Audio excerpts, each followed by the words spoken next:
So I get a ton of questions about head position or neck position while I'm doing handstands. So very simple answer to that. When we are doing any kind of pressing overhead, do we finish with our head out or do we finish with our head in?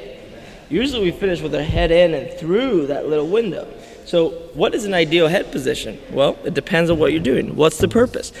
If I'm pressing a bar overhead and what I'm looking for is a nice lineup from the bar all the way down to my heels, yes, I'm going to press my head through, and that would be the most neutral position I can possibly get into to support weight overhead and get into a nice lineup.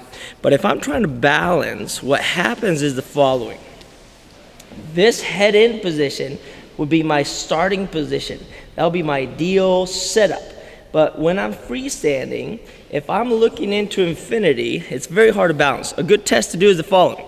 You get on one foot, lift your foot up, try not to support yourself with anything, and then close your eyes. See if it changes when you do that. So one foot, close your eyes, see if that base changes, see if your balance changes, what's going on there. Not being able to have that visual cue changes the game. So same thing happens here. If I'm in a handstand and I have my head in, unless I'm looking at my toes perfectly, if I'm looking into infinity or fairly far away, that response that I get from that visual cue is too slow, and it's harder for me to adjust my body as I go. So what do? I take my head position overhead, and now with my ears always touching my shoulders, I start looking at the ground.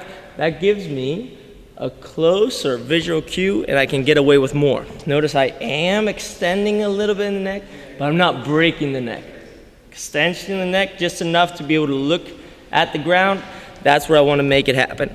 And now, depending on what I want to do with it, I will have my head in one position or another. It depends if you're walking, just balancing, or maybe just doing stuff in place.